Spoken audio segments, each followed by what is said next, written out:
안녕하세요. 30대 초반의 여성입니다. 이기적인 시어머니와 우유부단한 남편 때문에 얼마 전 이혼했습니다. 지인이 저에게 그러더군요. 손바닥도 마주쳐야 소리가 나는 법인데 정말 시댁만 잘못해서 이혼을 했겠냐고요. 그 소리를 들으니 어찌나 억울하던지. 그래서 여기 푸념하러 왔습니다. 저에게는 쌍둥이 여동생이 있습니다. 8분 차이로 태어났어요. 저에게는 최고의 친구이자 하나뿐인 영원한 반쪽이나 마찬가지인 존재이지요. 어려서는 워낙 서로 붙어 다녀서 저희를 딱풀이라고 부르는 사람들도 있었을 정도입니다. 게다가 유치원부터 대학에 들어가기 전까지 모든 학교를 같이 다녔으니 각 학교에 저희가 모르는 학생들은 있어도 저희를 모르는 학생들은 없었을 정도였어요. 저희가 워낙 비슷한 외모를 가지고 있다 보니 성격도 비슷할 거라고 생각하는 사람들이 많았습니다. 하지만 저는 좋은 게 좋은 거라고 매사 둥글게 넘어가길 좋아하는 반면 동생은 뭐든지 시시비비를 가려야 하고 할 말은 해야 하는 성격이었습니다. 서로 성격이 달랐기 때문인지 학교에 진학한 이후로는 저는 주로 독서나 연극 감상 같은 동아리 활동을 즐긴 반면 동생은 치어리더부라던가 댄스 동아리 같은 활동을 좋아했지요. 이건 여담이지만 동생이 활동하던 동아리들은 항상 군기잡기가 장난이 아니었어요. 한 번은 댄스 동아리 부원들이 절 동생으로 오해하곤 제가 자기들 인사를 무시했다고 절 가만두지 않겠다며 교실로 쫓아왔던 적도 있습니다. 나중에야 오해라는 걸 알고 사과를 해오긴 했지만 정말 무서웠답니다. 20살이 되면서 저와 동생은 완전히 다른 길을 걷게 되었습니다. 고등학교 졸업 후 다른 학생들과 마찬가지로 평범한 대학 생활을 시작한 저와 달리 동생은 연예인이 되겠다며 작은 소속사의 연습생으로 들어갔거든요. 이후로는 저는 저대로 대학 생활로 인해 바쁜 시간을 보내게 되었고 동생 역시 금방이라도 연예인이 되려고 저러나 싶을 만큼 거듭되는 연습에 치여 사는 눈치였어요. 같은 서울 하늘 아래 살면서도 한 달에 한 번 얼굴 보기도 어려울 만큼이요.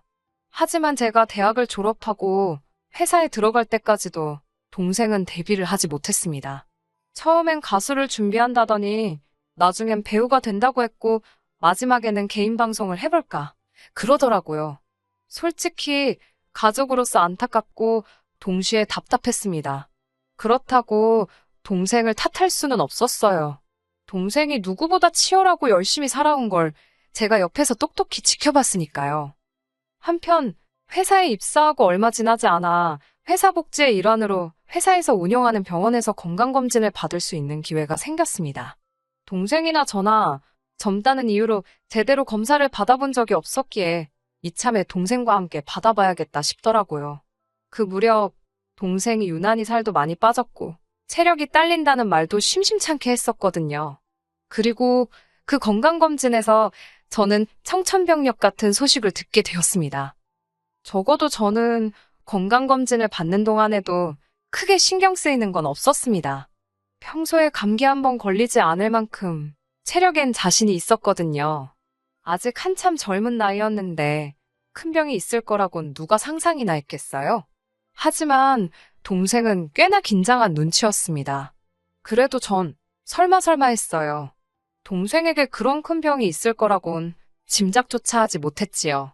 그리고 슬픈 예감은 빗나가지 않았습니다. 동생은 폐암이었어요. 혹시나 안 좋은 소문이라도 나면 데뷔하지 못할까봐 담배는커녕 맥주 한 잔도 입에 대지 않던 아이였는데 말이지요. 도무지 이유를 떠올릴 수가 없었습니다. 저와 동생 그리고 부모님까지 모두가 좌절과 고통으로 힘들어했네요. 애가 타는 가족들과 달리 동생은 연명치료도 싫다, 가족들에게 짐이 되기도 싫다며 삶에 대한 의지를 놓아버린 듯 했어요.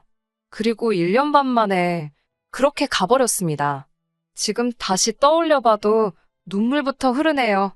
앞으로도 제 인생에 있어 그때보다 더 힘든 순간은 없을 거예요.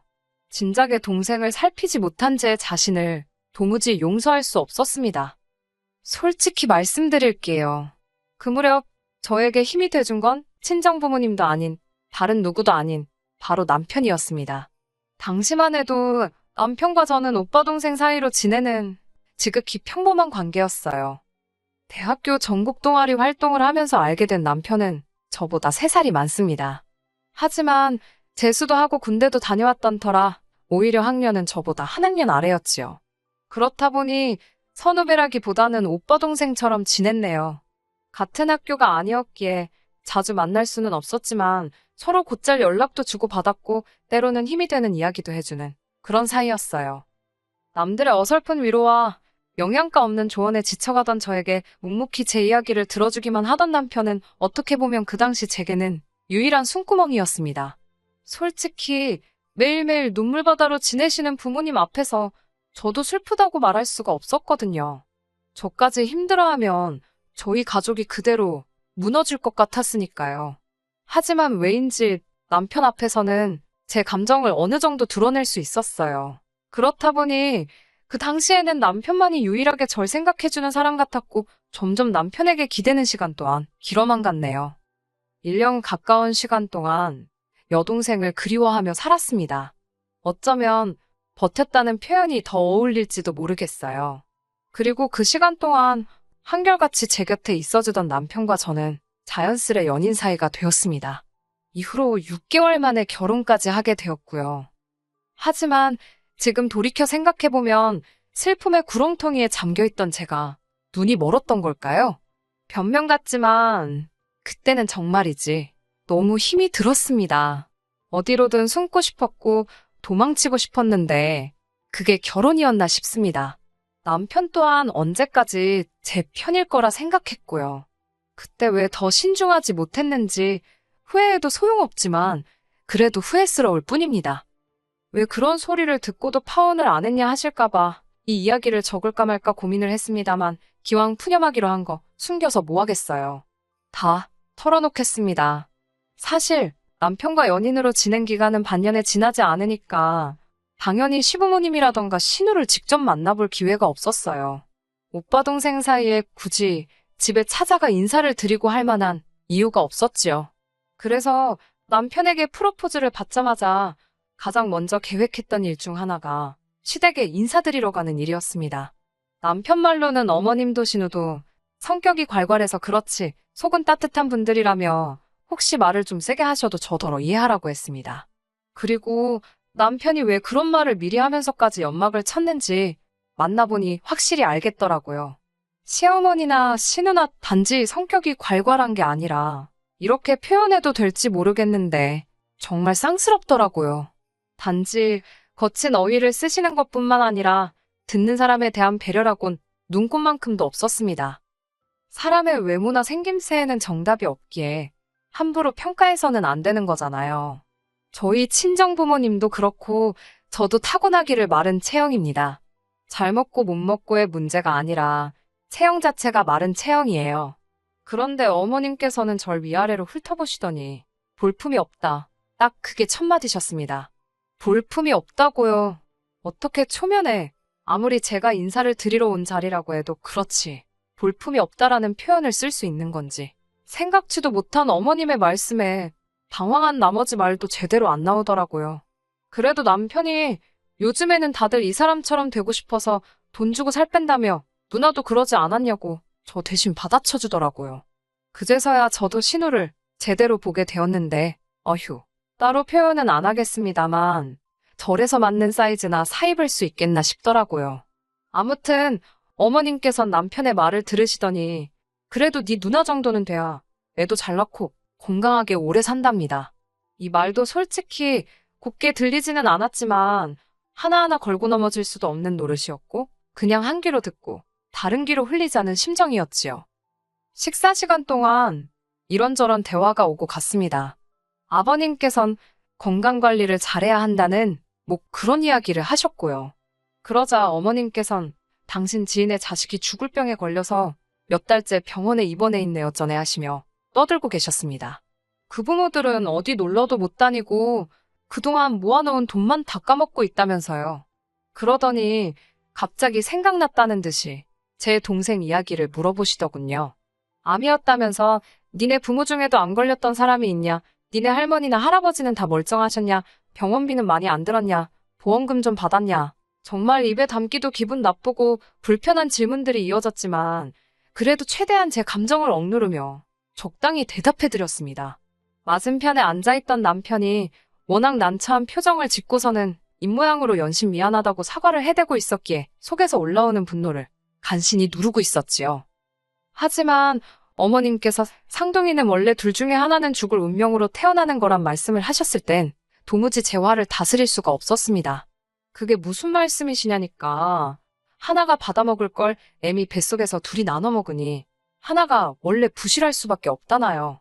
그래서 원래 쌍둥이 중 하나는 뱃속에서 죽거나 아니면 나와서 죽는 게 운명이랍니다. 그리고는 한다는 말씀이 그래도 네 동생은 오래 버텼다야 거진 30년은 살다 간 거 아니냐며 운이 좋았다네요. 정말 얼마나 화가 나던지 온몸이 부들부들 떨리고 당장이라도 심장은 입 밖으로 튀어나올 것만 같았습니다. 제가 먼저 가보겠다고 인사도 하는 둥 마는 둥 말씀드리고 그 집을 도망치듯 뛰쳐나왔어요.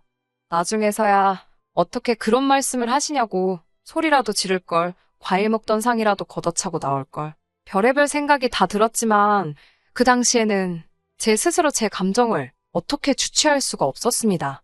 당연히 제대로 대응조차 할 수 없었지요. 곧이어 남편이 저를 쫓아나왔습니다. 사람들이 다 보는 아스팔트 바닥에서 남편이 무릎을 꿇더니 미안하다고 사과를 하더라고요. 자기가 어머님께 말 조심하시라고 몇 번을 당부드렸는데도 저 버릇을 못 고치신다면서 자기라도 나서서 막았어야 하는데 설마 싶어서 지켜만 보다 이렇게 되었다며 정말 미안하답니다. 지나가는 사람들이 수군거리며 남편과 저를 힐끔거렸어요. 남편이 사과를 할수록 왜인지 눈물이 하염없이 쏟아지더라고요. 이후로도 한 일주일 동안은 결혼이고 뭐고 못하겠다 싶었습니다. 남편은 전화와 문자로 몇 번이고 저에게 용서를 구했고 친정 부모님께서도 교양 없는 여편네가 헛소리 짓거렸다 생각하고 넘어가랍니다. 남편 하는 걸 보니 한 번 더 기회를 줘도 될 것 같다면서요. 그렇게 하게 된 결혼입니다. 당연히 시댁에 대한 제 마음이 좋을 리 없었지요. 그래도 사람들이 말하는 며느리돌이 하고 살았습니다. 솔직한 제 심정으로는 며느리돌이나 많아 그까짓 거 진짜 개나 줘버리고 싶었지만 친정부모님 얼굴에 속된 말로 똥칠할까봐 했어요. 남편도 어머님의 막말 사건 이후로는 어머님이 행여나 저에게 말실수하시지 않도록 중간에서 그런대로 처신을 잘해주었고요. 하지만 결국 팔은 안으로 굽는다더니 그 말이 딱이었습니다. 당시 남편과 저는 회사에서 멀지 않은 곳에 위치한 아파트에서 전세살이를 하고 있었어요. 사실 결혼 준비를 할 때 남편 말로는 한 5천 정도는 도움을 받을 수 있다고 했습니다. 저희 친정에서도 그 정도의 돈이나 아니면 자동차를 사주시겠다 하신 상황이었고요. 외에도 남편이 모아둔 돈이 8천 정도 있었고 저도 7천 정도 준비되어 있었으니 넉넉하진 않아도 크게 부족함 없는 시작을 할 수 있겠구나 싶었지요. 하지만 청첩장까지 나오고 나서야 어머님께서는 신우는 아직 결혼도 못했는데 동생이 먼저 가는 것도 부족해 재산까지 다 털어먹어야겠냐며 저와 남편을 나무라셨어요. 남편은 남편대로 크게 스트레스를 받은 눈치였고 저는 치사하고 더럽다 싶었지요. 홧김에 친정부모님께도 안 도와주셔도 된다 하곤 그 길로 아파트 전세를 계약해버렸습니다. 그래서 얼떨결에 반반 결혼을 하게 되었네요. 그때는 진짜 어이없고 솔직히 속상했는데 지금은 참 다행이다 싶어요. 저랑 남편 사이에 얽힌 문제가 없다 보니까 막상 이혼을 하는데도 재산 분할이나 마나할 것도 없고 그냥 시간 문제더라고요. 아무튼 그렇게 남편과 저희 둘이 나름대로 생활을 꾸려가고 안정을 찾아가는 중이었습니다. 그런데 올봄 남편이 신우가 저희 아파트 라인으로 이사를 오기로 했다는 거예요. 왜 신우가 우리 아파트 라인으로 이사를 오냐고 물었습니다. 신우가 다니던 직장은 저나 남편이 다니던 직장과는 반대 방향에 위치하고 있었거든요. 그리고 시댁은 그 근처에 있었고요. 아무리 생각해봐도 신우가 갑자기 저희 아파트로 이사를 온다는 게 이해가 되질 않았습니다. 남편은 지나가는 말처럼 누나가 아프대 그러더군요. 제가 남편한테 이야기를 똑바로 하라고 지금 장난하는 거 아니라고 도대체 신우가 어디가 아픈데 우리 아파트로 이사를 오냐고 했습니다. 그러자 남편이 자기도 잘은 모른다면서 저더러 한다는 말이 저도 알다시피 어머님 아버님은 이제 이른을 바라보시는 나이 아니냐입니다. 어머님 아버님은 당신들의 건강 챙기기에도 바쁘신 분들 아니냐고요. 그런데 신우가 암에 걸렸답니다. 간암 2기라대요. 지금 당장이야 혼자서 병원도 다니고 뭐 생활하는데 큰 지장은 없겠지만 앞으로가 문제 아니겠냐며. 아무래도 어머님 아버님 곁에 있는 것보단 젊은 우리 곁에 있는 게 도움받기도 좋고 그럴 것 같아서 이쪽으로 이사를 오기로 했답니다. 제가 너무 어이가 없어서 누구 마음대로 누가 도와준다는 거냐고 따졌습니다. 그러자 남편이 말이 도움이라는 거지 해줄 것도 없답니다.